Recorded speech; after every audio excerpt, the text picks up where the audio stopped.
Vous avez un raisonnement par récurrence à faire. Je pense que, au départ, il faut bien reconnaître quel est le type de raisonnement par récurrence que vous allez faire.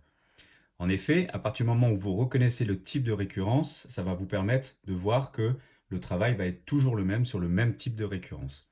Ici, le fait d'avoir des inégalités va nous amener à nous dire qu'on a un type de raisonnement qu'on va appeler le type 1 et qui sera toujours avec des inégalités, alors que ce soit des inférieurs, des supérieurs, des inférieurs ou égales, des inférieurs stricts. En tout cas, qui dit inégalité va dire que nous, on va être dans un type de raisonnement qu'on va appeler le type 1. À partir de là, on va commencer par l'initialisation, c'est-à-dire le début de l'histoire.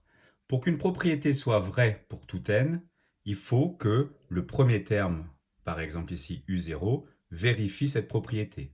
Sinon, ça ne peut pas être bon. On peut faire un parallèle avec la notion d'information.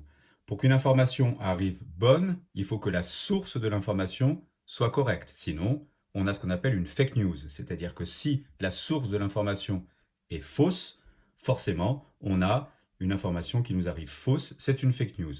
Le début de l'histoire doit être correct, c'est l'initialisation de votre raisonnement par récurrence. Ici, ça va être très simple. Vous avez U0 qui est égal à 4. La propriété à vérifier est celle-là. Il faut que UN soit compris entre 3 et 4. U0 est égal à 4. On vérifie bien que U0 est bien compris entre 3 et 4. Le début de l'histoire est correct. L'initialisation est correcte. Ici, on peut considérer que tout va bien. Ensuite, vous allez devoir montrer l'hérédité de la propriété. C'est-à-dire que si la propriété est vraie pour un rang n, vous allez montrer qu'elle est toujours vraie au rang d'après, c'est-à-dire au rang n plus 1. Si on continue le parallèle avec la notion d'information, ça veut dire qu'une information qui arrive correcte et juste à quelqu'un est transmise à la personne d'après en étant toujours correcte et juste. Et c'est ce qui va faire que cette information, au fur et à mesure, va toujours être correcte et ne va pas être une fake news.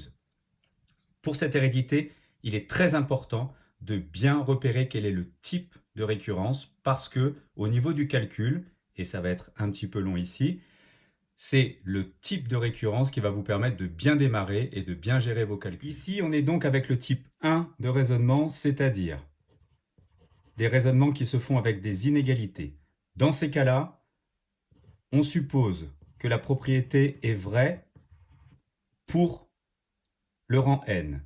Et on part aussi de cette et de ces égalités. C'est-à-dire, on va partir du fait que UN est considéré comme étant compris entre 3 et 4. Ma conclusion, c'est de réussir à dire la même chose pour le rang d'après, c'est-à-dire le fait que UN plus 1, le rang d'après, le terme d'après, reste compris entre 3 et 4, et dans ces cas-là, mon hérédité est montrée, c'est-à-dire que j'ai bien eu une transmission de l'information entre le rang n et le rang n+1. À partir de là, ce n'est plus que du calcul, et il va falloir faire très attention à la façon dont est défini un plus 1 par rapport à u de n. Ici, vous avez un plus 1 qui est égal à racine carrée de 2un plus 3, ce qui veut dire qu'il va falloir, en partant de u de n, reconstruire petit à petit un plus 1 en faisant les différentes opérations qu'il y a ici. Attention à l'ordre.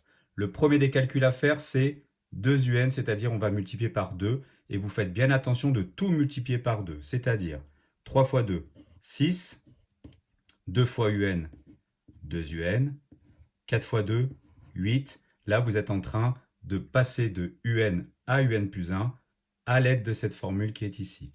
On poursuit le travail en ajoutant le plus 3. Plus 3 de chaque côté des inégalités. 6 et 3, ça fait 9. 2un plus 3. 8 et 3 qui est égal à 11. À partir de là, on peut prendre la racine carrée de chaque côté. Racine de 9.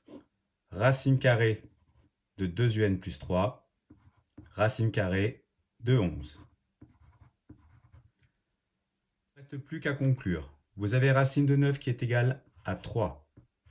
Vous avez racine de 2un plus 3 qui vaut un plus 1. Et vous avez racine de 11 qui ne tombe pas pile sur 4. Et ça va arriver très souvent qu'on ne tombe pas pile sur les valeurs qu'on a au départ. Sauf que racine de 11 à la calculatrice vaut environ 3,2. Et ce qui est important, c'est que ce 3,2 est bien inférieur à 4, ce qui veut dire que votre terme un plus 1 est bien compris entre 3 et 4. Donc, vous avez transmis l'information. On était parti de cette hypothèse-là et on obtient bien le fait que le terme d'après un plus 1 est toujours compris entre 3 et 4. Votre raisonnement par récurrence est fini puisque vous avez montré l'initialisation et l'hérédité.